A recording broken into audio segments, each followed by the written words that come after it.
नमस्कार। आज हम बात करने वाले हैं गाजियाबाद में हुए दो बड़े पुलिस इनकाउंटर्स की। ऐसी घटनाएं जिन्होंने पूरे देश का ध्यान अपनी तरफ खींच लिया है। तो सवाल ये है कि आखिर गाजियाबाद में हो क्या रहा है। पिछले कुछ दिनों से ये शहर दो बहुत बड़ी पुलिस एक्शंस की वजह से हेडलाइंस में बना हुआ है। चलिए एक एक करके इन मामलों की गहराई में उतरते हैं। पहला जो इनकाउंटर है उसका कनेक्शन सीधा बॉलीवुड से है। जी हाँ, ये मामला जुड़ा है एक्ट्रेस दिशा पटानी के परिवार से जुड़ी एक हैरानकुन घटना से। आइए शुरू से समझते हैं कि आखिर हुआ क्या था। तो बात शुरू हुई बरेली से। वहां दिशा पटानी के फैमिली होम के ठीक बाहर फायरिंग की घटना हुई। जब पुलिस ने इन्वेस्टिगेशन शुरू की तो पता चला कि इसके पीछे गोल्डी ब्रार, रोहित गोदारा गैंग का हाथ है और इनका मोटिव बहुत साफ था, सेलिब्रिटी फैमिलीज को टारगेट करके पैसे वसूलना। तो पुलिस ने कैसे काम किया? देखिए, बरेली में फायरिंग होते ही इन्वेस्टिगेशन फौरन शुरू हो गई। पुलिस ने टेक्निकल सर्वेलेंस का इस्तेमाल किया और इसकी मदद से दो सस्पेक्ट्स रविंद्र और अरुण को ट्रैक कर लिया। उनका पीछा करते करते पुलिस टीम सीधे गाजियाबाद के ट्रोनिका सिटी पहुंच गई। और ट्रोनिका सिटी में जब पुलिस ने उन्हें चारों तरफ से घेर लिया तो आपको क्या लगता है उन्होंने क्या किया? सरेंडर? बिल्कुल नहीं। सरेंडर करने के बजाय उन क्रिमिनल्स ने सीधा पुलिस टीम पर ही फायरिंग शुरू कर दी। बस यहीं से उस एनकाउंटर की शुरुआत हो गई। तो इस एनकाउंटर का अंजाम क्या हुआ?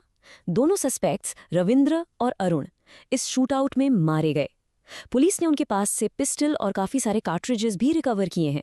इसको एक बहुत बड़ी कामयाबी माना जा रहा है, क्योंकि इससे गैंग का एक इम्पॉर्टेंट मॉड्यूल पूरी तरह से खत्म हो गया। लेकिन जैसा अक्सर होता है, इस ऑपरेशन की भी एक कीमत थी। इस क्रॉस फायरिंग में उत्तर प्रदेश पुलिस के 4 जाबाज ऑफिसर्स जख्मी हो गए। ये दिखाता है कि पुलिस ने कितना बड़ा रिस्क उठाकर इस मिशन को अंजाम दिया।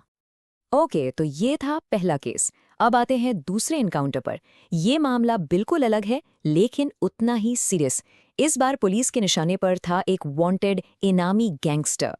इस क्रिमिनल का नाम था बलराम, और आप जानते हैं उसके सर पर पूरे 50,000 रुपए का इनाम रखा गया था। इससे आप अंदाजा लगा सकते हैं कि वो कितना बड़ा खतरा था। तो ये बलराम था कौन? वो मशहूर अनिल दुजाना गैंग का एक एक्टिव मेंबर था। और ये गैंग ये बिजनेसमैन से जबरदस्ती वसूली यानी एक्सटॉर्शन करने के लिए जाना जाता है। पुलिस का ऑपरेशन इस बार भी बिल्कुल प्लान के मुताबिक था। स्टेप 1, उन्हें एक टिप मिली कि बलराम दसना एरिया से निकलने वाला है। स्टेप 2, पुलिस ने उसे पकड़ने के लिए एक चेक पॉइंट लगा दिया। स्टेप 3, जैसे ही उसे रोकने की कोशिश की गई, बलराम और उसके साथियों ने फायरिंग शुरू कर दी। और स्टेप 4, पुलिस ने सेल्फ डिफेंस में जवाबी फायरिंग की, जिसमें बलराम ढेर हो गया। लेकिन कहानी यहाँ खत्म नहीं हुई। बलराम के जो साथी थे वो अंधेरे का फायदा उठाकर वहां से भाग निकले। पुलिस अभी भी उनकी तलाश कर रही है। इसका मतलब ये ऑपरेशन अभी भी जारी है। तो अब इन दोनों अलग अलग इनकाउंटर्स को एक साथ जोड़कर देखते हैं। इससे क्या मैसेज मिलता है? एक ही साफ साफ मैसेज है कि क्रिमिनल्स को एक बहुत सख्त संदेश दिया जा रहा है। आप इस टेबल में दोनों एनकाउंटर्स का कंपैरिजन साफ देख सकते हैं। एक तरफ है बॉलीवुड केस वाला गोल्डी ब्रार रोहित गोडारा गैंग, जो ट्रोनिका सिटी में सेलिब्रिटीज को टारगेट कर रहा था। और दूसरी तरफ है गैंगस्टर केस वाला अनिल दुजाना गैंग, जो दसना एरिया में बिजनेसमैन से वसूली करता था। अलग अलग गैंग, अलग अलग टारगेट, लेकिन पुलिस का एक्शन दोनों पर बिल्कुल सख्त रहा।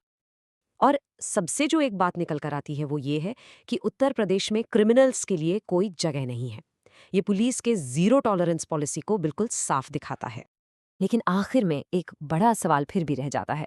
सवाल ये है कि क्या इस तरह की इनकाउंटर्स वाकई रीजन में क्राइम को रोकने में इफेक्टिव साबित होंगे? ये एक ऐसी बात है जिस पर सोचना जरूरी है।